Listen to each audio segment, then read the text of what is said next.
So one day I was lying on my bed, and at this point I'd been doing Kundalini activation for about 8 months, and a couple of those months I had kind of learnt to self-activate. I was doing it myself.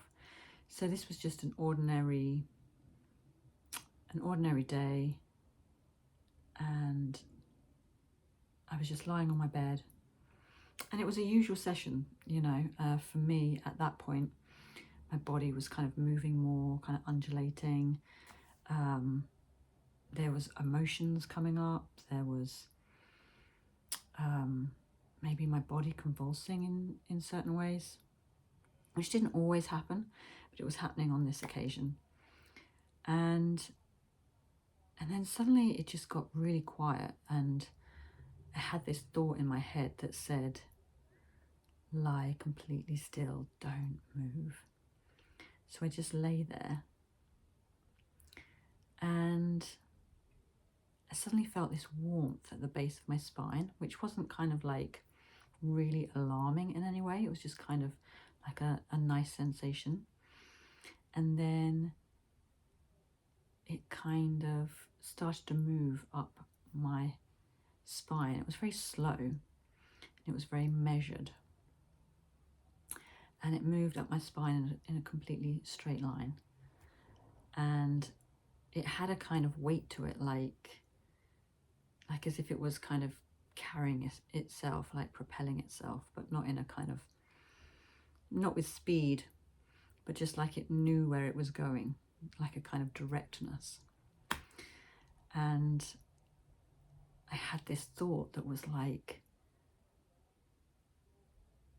what will it do when it reaches my head? What will happen? So then as it kind of got all the way up to the back of my neck, I kind of felt like something let go, kind of gave way. It kind of went, and it was like the air being let out of a balloon. And then it was just like this liquid, just kind of like, it felt like a liquid. It wasn't really a liquid, but it felt like this kind of liquidy sensation that filled my whole entire head. And it was very gentle, it was very pleasurable, and it was kind of warm sensation. It filled up my whole entire head. And I just kind of lay there, like,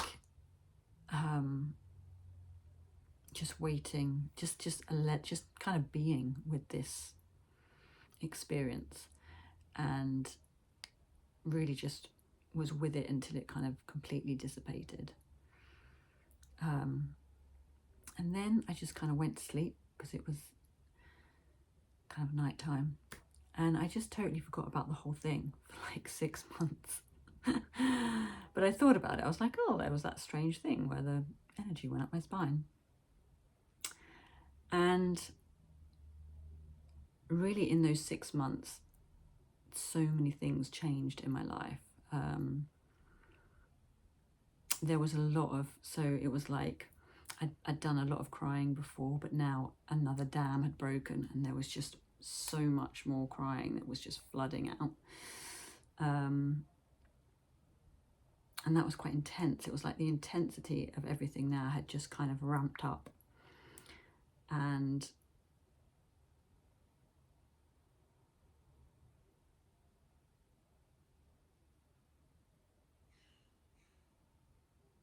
there was also things changing. So people leaving my life, just suddenly, just going. Career change suddenly, like what that had fallen away. Something else came in very, very quickly, and was just suddenly doing okay very quickly. Just rapid changes. And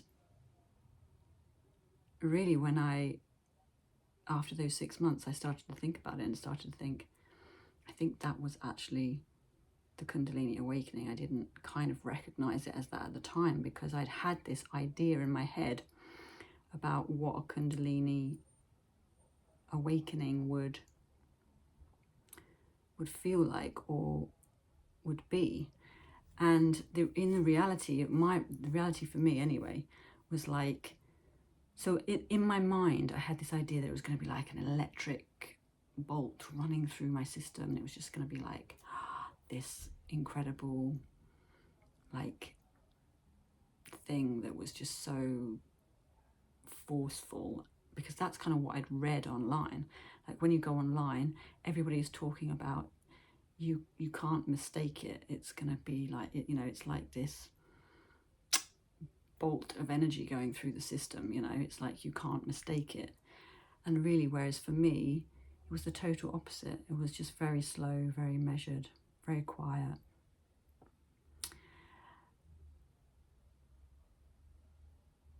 And so that's why really I didn't think that that was it. And I also had this expectation, and I don't know why I had this expectation, because really looking back, it's just a kind of silly expectation in a way.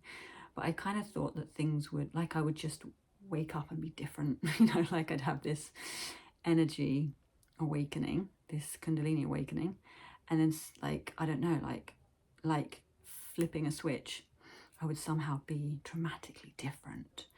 And in reality, that isn't what happens. It's like, as you know, things do change, or can change, because this is different for everybody. But for me, you know, the first 6 months were kind of a lot of intense changes. And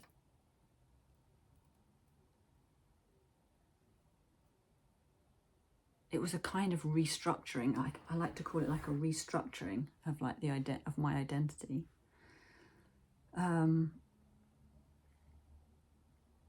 Because there was a lot of attachments that I had that started to fall away.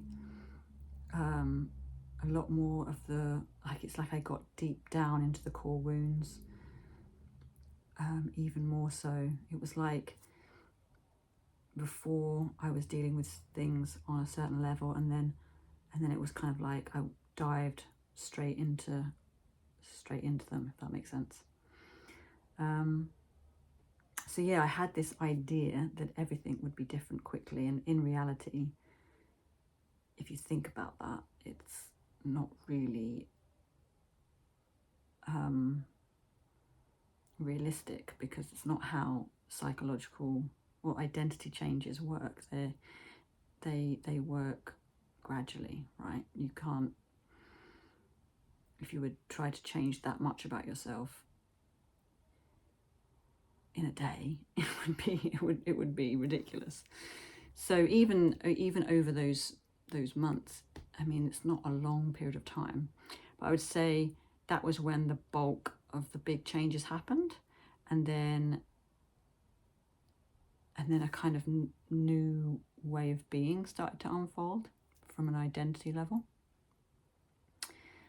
And there's still obviously changes that are happening now. There's still emotions that I'm going into in a deep way. So there's still a kind of, it's, in a way, it was like the Kundalini awakening was like the beginning of a big change and restructuring of the identity, if that makes sense. So lots of people seem to think that the Kundalini awakening is like the end point, but really it's just the beginning. And really, I think, like, whatever you think it's going to be, like whatever this idea that you have in your mind of how it's going to be, it's probably going to look very different for you. And also, it's such a unique thing. The way in which, in one way, the way in which the energy can rise can look completely different in people, but also what happens afterwards, because, you know, a lot of what we're holding on to, a lot of who we are, has just been about the way we've been conditioned, really, from when we were young. And so it's just seeing through all of that conditioning, and how that conditioning really has either held us back in some way, or just seeing the conditioning and how in in many ways how repressed most of us are on a really deep level, because the conditioning is so ingrained and so wired in from such a young age, that really that going through this process is like really seeing that conditioning in a way that a lot of people, I don't think, always get to see. So yeah, my experiences.